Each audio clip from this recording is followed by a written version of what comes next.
Hi everyone, welcome to Eat Well Be Happy. I'm Deborah. And I'm Nathan. And we're going to be making kind of a summer dinner for you and for ourselves tonight. And in the summertime, I hate to do a lot of cooking. And I decided to do some dishes where we could do the prep ahead of time. Things could sit in the refrigerator the night before, and then when it's really hot and steamy that afternoon, it's just a question of throwing things together. So we're going to be making a shrimp taco. We're going to be making a dish with chickpeas and potatoes and a pesto from the garden. And we're going to be making melons with figs and lime. Well, figs, we want to do figs. We couldn't find fresh figs, so we're going to be doing them with something else, a little black pepper and ginger too. So I'm going to start with the what I was going to call potato chickpea pesto dish. And I had some baked yams in the refrigerator, and I thought, I want to use potatoes, but I've got these yams. I've got to use them up. So in the interest of using things up and not wasting, we're going to be using yams in this dish. And you can do the same thing. And if you don't want to use potatoes and you have cauliflower in your refrigerator, feel free to. So Nathan, we're going to be using about 4 cups of chickpeas, and you're going to drain them. But what are we going to do with that liquid? Well, the liquid from canned chickpeas is real fantastic because you can use it as a vegan egg white and make like macaroons or meringues. It whips up fabulously. It's and really we cool. sell mayonnaise made with liquid from chickpeas, yeah. so all kinds of things. So, and you made macaroons. I did make some vegan macaroons with the chickpea liquid. And how did they turn out? I thought they were very good, and so did some of the customers. All right. So calls for about a pound, or it depends on about 2 pounds of potatoes. I'm going to be using 3 good-sized yams, and I'm using them with the skins because I don't care. I want you to learn to use your teeth. I think, and the skin is where most of the fiber is. And we know that yams are number 2 on the Center for Science and the Public Interest according to overall nutrient content. These are a little soft, so they're probably going to get smushed when we toss them, but again, it's all good. Do you want me to go right in there? Yeah, let's just put the chickpeas right in there. And I'll try and get these yams cut as fast as I can. And we like to try and encourage ourselves, and hopefully you at home too, to use as many beans as you can in your diet. Dr. Furman says that everybody should have some beans every day, and if not every day, every other day. Not only are they high in fiber and calcium and plant protein, but just easier on the planet and easier on our digestive system as long as you're getting beans that are either cooked with a piece of kombu or seaweed. So if I'm not cooking my own beans, and when I do cook my own beans, I put a piece of kelp or kombu in there. Or, as Nathan knows, we only use Eden beans in our kitchen, and we use them because they are cooked with that piece of kombu or seaweed, which makes them digestible and doesn't cause gas then. Indeed. Isn't that a good thing to know? It's a very good thing. All right, yams. So I always think of yams as not only being yummy, but really being high in fiber and beta-carotene. When you're eating potatoes or yams, the skin is where so much of the nutrition is. And if you're worried about the conversion of starch to sugar, and if there are any blood sugar disorders in your family, then this is very helpful too, because it also, with that extra fiber, it does slow things down. And you can notice that I didn't hold back. I'm going to leave this little piece of little twig or stem in there. I don't care. To me, it's all part of the food. All right, Nathan, so we're going to make our pesto to go on this. So I picked, where is that recipe? So we have in here about 2 cups of cooked chickpeas. We have here about 6 to 8 cups of, you could use a steamed Yukon Gold potato, which is what I usually use and love. But today we're using yams. And in our blender, we're using a Vitamix here. I picked from the garden yesterday parsley. So I have here about 3/4 of a cup of parsley. I have here, I probably have done this sauce about ×2, which I'm always confused. You know, I always think, should I make the sauce ×1? Should I make it ×2? So I think I've done the sauce ×2. So we have here about 1.5 cups of parsley from the garden. We have here about 6 cloves of garlic. And you can see the cilantro. So I've got the berries, I've got the flowers, I've got the stems, I've got everything because it was a little overgrown in the heat. And it's all good. As long as you've got a super duper blender or food processor that'll grind it, there are benefits from every part of cilantro. I guess what I don't want is this leafy twig. Yeah, so you know, if you bite one of these berries, Nathan, it really tastes spicy like cilantro. So we're gonna put all that in here, and let's see. We'll put that back on the machine. So we're going to add, again, knowing that I've doubled this, about 2 teaspoons of salt, which you can get out of there. It's humid today. And since I'll double check, so we're putting 2 teaspoons of salt. We're putting, let's see, a teaspoon of cumin and a pinch of cayenne, so 2 teaspoons of cumin, again, because we're mixing you up. And we want to use about 1/2 cup of lemon juice. So that I think we should measure. Oh, so 1/2 cup of lemon juice, so we're doing this ×2. Let's go for a cup. All right, let's go for a cup.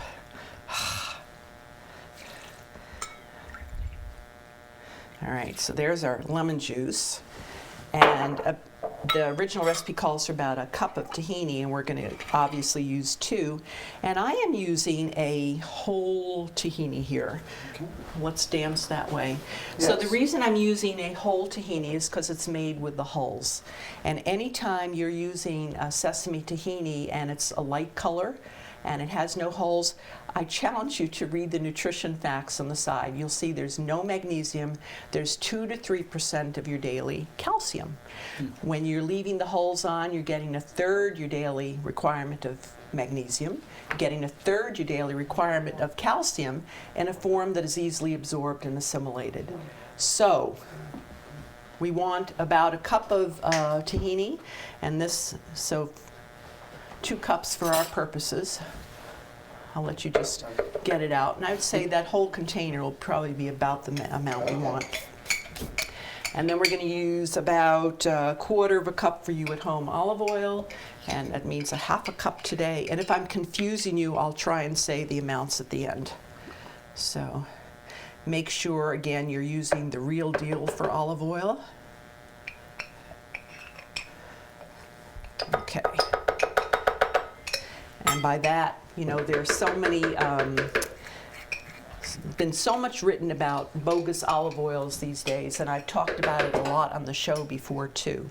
But know who your olive oil producer is, know where it's coming from, and if you don't, probably 3 out of 5 olive oils that are on the shelves in the markets are not the real deal. And you're getting something that may have been purified with a chemical, and they'll add synthetic beta-carotene, they'll add some other stuff to give it a slightly green color, a different flavor. They're purified olive oils that have been rancid, that are not for food use. So you're getting something very often that is detrimental to your health rather than being healthy. All right, I don't know if you can see that. Let's see if I can move it up here. So I'm pulsing it first.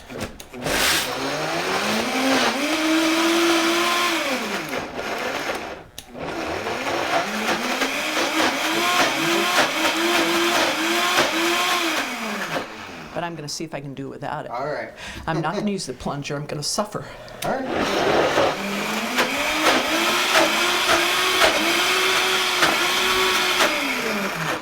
And it's very thick because of the tahini and all those greens. And the only downside for using a whole sesame tahini is that the color then makes things a little muddier, so it's not as pretty. But the taste is a little richer, a little more bitter, a little more extraordinary, I think. So add a little bit of water and it'll go. All right, I'll get the plunger. Here. Let's see if we can do that.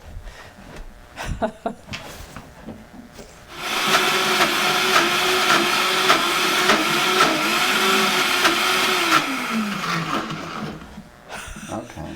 All right, is that done? All right, we're going to taste that. So just I just stick my finger in it. All right, well, You can rinse them afterwards. shouldn't I? Very cilantro-y. Yeah. Oh, I'm a fan. Okay. Very nice. So we've got something. I don't think it's quite mixed. But I'm just going to put out about half of it. And I think I like to double the sauce because then I also get to put some away in the refrigerator for another time. But let's just see how this goes together. I think I'm going to add a little bit more sauce. I'm just working on radishes for All our right. next recipe. Okay. All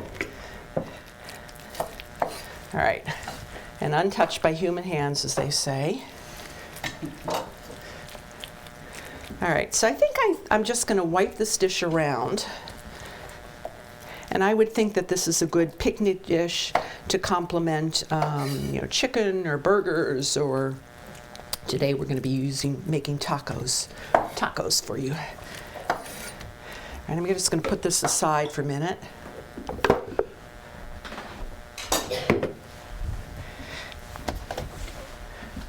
And I'm using my little my little hemp washcloth that you all know I love to use because they say that germs don't grow in the hemp.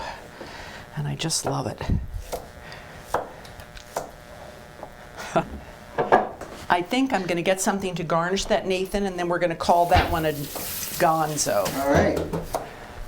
I don't know, I picked some nasturtiums from the garden this morning, so let's just... Oh, aren't they beautiful? They are. Unfortunately, I didn't have nearly as many as I wanted. So there's a marigold. Here's a water-bedraggled nasturtium and another marigold. We're trying to keep pests away from our salad as well. Huh? That's right. So next, we're going to do our tortillas next. Yeah, our shrimp Our tacos. tacos. Our tacos. All right.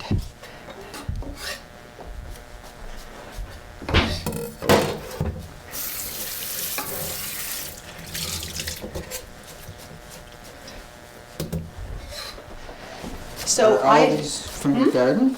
The cilantro's from the garden, the radishes are from the garden, the parsley's from the garden, the jalapenos from the garden.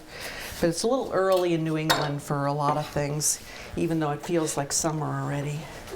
All right, so let me just repeat here. So we have about 6 cups of sweet potatoes or yams. We've got about 4 cups of chickpeas. We've got a pesto that we made from cilantro and parsley and garlic and tahini and lemon and some water, cumin, salt and pepper, and a pinch of cayenne. With our tacos. So tacos always makes me nervous to make, so I'm glad I have Nathan as company. Right. They make me nervous. I know it's such a simple thing, but they make me nervous because they have all these different parts. And anytime I have things with lots of different parts and I haven't grown up with it, it just scares the living daylights out of me. So here I am, shaking in my boots, making it for you because I know you're here for lunch. Hopefully you're not as scared as I am. Okay, so we have several different parts for our tacos. And Nathan is working on one that we are having with radishes and sour cream and chopped red onion. Keep chopping. I'll keep chopping. All right, avocados. I try and eat a whole avocado every day because they not only have protein, who knew, and vitamin E and fiber, who knew, but they have all that really good fat. And obviously you want an avocado that is in good shape, and these are, so-so. They had a end that was a little brown, which isn't as fun as getting one that you open and is absolutely perfect. But that's... So in the guacamole part of this, we want to use about two avocados, and again, I'm just doubling it. So I'm going to try and say the amount you're using so as not to confuse you any more than I already did on the first dish. So 2 avocados. This is enough for 4 people for 2. But again, since I know you're here for company, I'm going to use more. So I'm going to double it.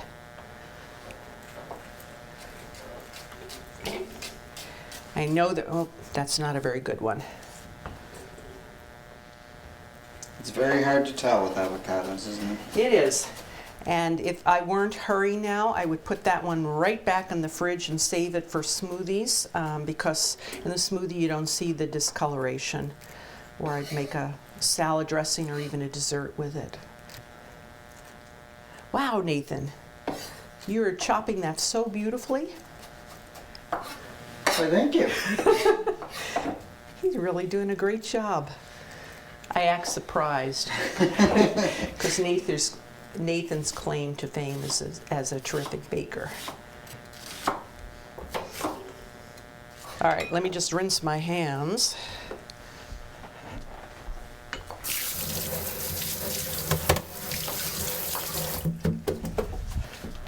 So I've got ostensibly 4 avocados in there. We're a little bit short. And I'm going to use, at home, you're going to use 1 jalapeno. I've seeded them just because we all know that the seeds are where the heat are. But as you get used to eating foods that are a little spicy, I would encourage you to do even more, because there are all these studies that are just coming out that are showing that people who eat hot foods and eat them either every day or at least every other day are living longer. And I have one brother who doesn't like anything spicy, and so here's to you, Davy. You better learn to start eating things that are spicy. All right, so let's get that in. Our obligados.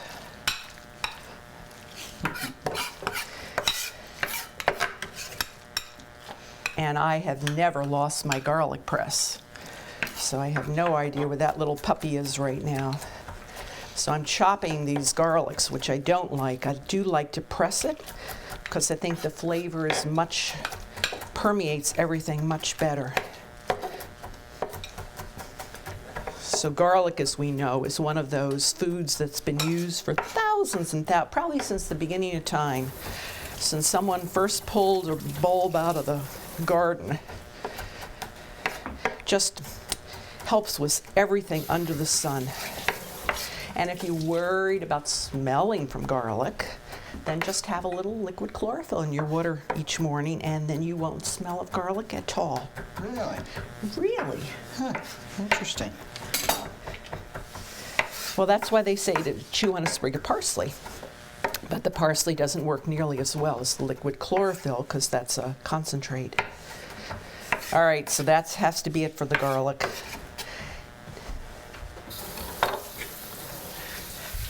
Nathan, I'm going to turn on this burner. Good idea. Let's get going. And again, if you weren't here and we didn't have to make room for you in our kitchen to see, we would be doing this on outside. But we're gonna grill the shrimp. So you want about 4 shrimp per person. Would you like me to mash these up? How about testing and seeing if that's warm and getting the shrimp on? Okay. What do you think? Do that. Not quite warm yet.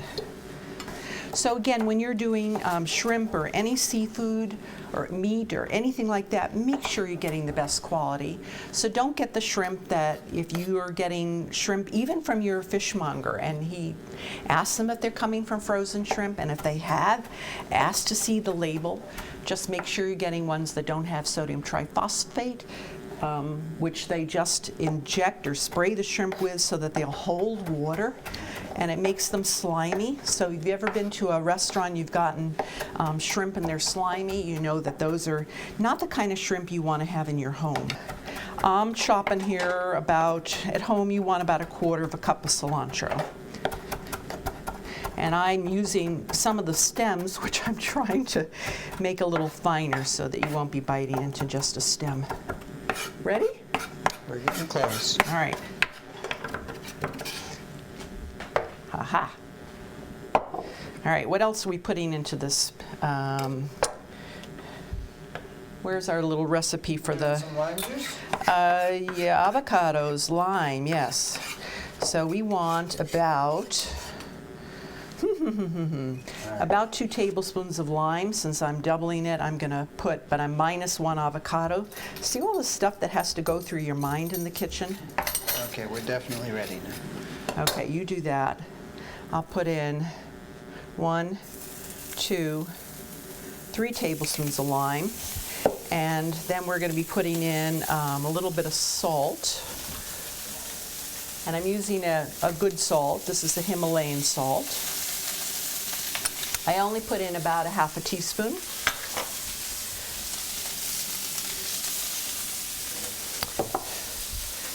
Here.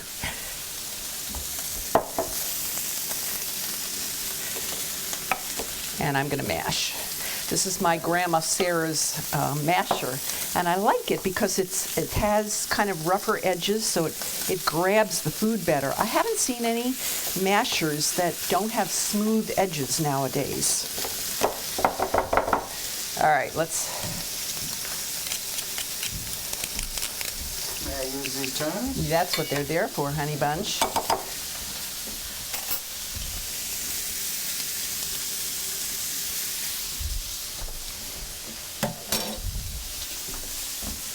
I'm going to add about 1/2 teaspoon more of salt.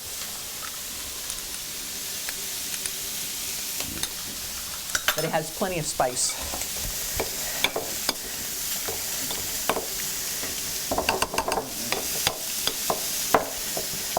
All right, so we've got our guac ready. We've got our sour cream and radishes and onion ready. Oops, contaminated. And the shrimp will take just a minute or two to turn pink. When they turn pink, we know they're ready. And I am going to let Nathan deal with the shrimp. Okay. And when they're done, Nathan will put them on here. So I'm going to sprinkle them with a little bit of Spike, one of those old-fashioned seasoning mixes that I just love. Okay. You can sprinkle me too. Sprinkle you too. It works. All right. Spike. And while Nathan's doing that, I'm going to finish up on the... We decided to end this picnic dinner, that we were going to do melons. And we were going to do melons with some lime, some black pepper, and some ginger. Isn't that a nice combination? Yes, it is. All right. So I keep my ginger, as you all know, in the freezer. That way I don't have to worry about it spoiling, and I just take it out. It's nice and frozen, and then I'm just going to shred it on a mandolin. So I want about 2 tablespoons of ginger. Notice I'm not peeling it.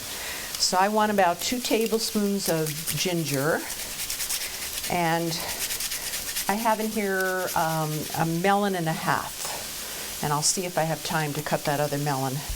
But the melons you want nice and cold. I don't know if you can see you see no peel with the ginger, no peel, just coming out nice and flaky.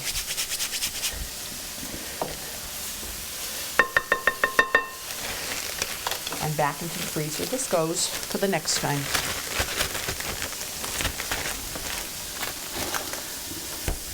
All right, our lime.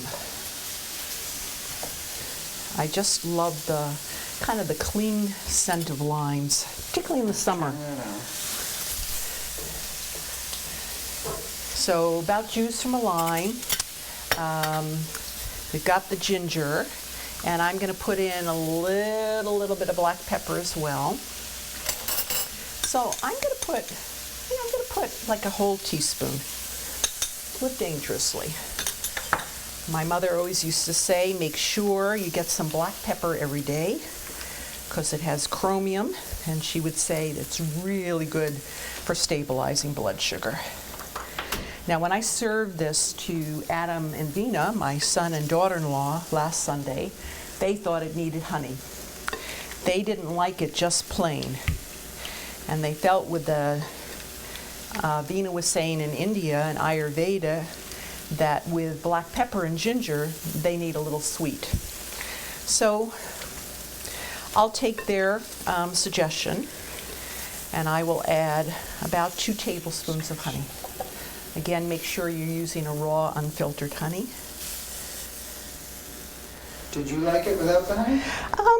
I did, but then I guess I'm used to things not being quite so sweet. And I liked it with the honey as well. All right, let's just throw some tortillas on there. All right, shall do. So let's see, just a minute or 2 per side. When you're doing a tortilla, really, it's just a minute or 2 per side, right? Until they just puff up. And again, if you're outside, you can do it on a grill until you get those nice marks. Oh, the other thing we forgot, I wanted to use black figs in here, but I couldn't find figs anywhere in the market. So I thought, why not use like dried apricots? What do you think? Should we? Sounds good. I should have opened them ahead of time.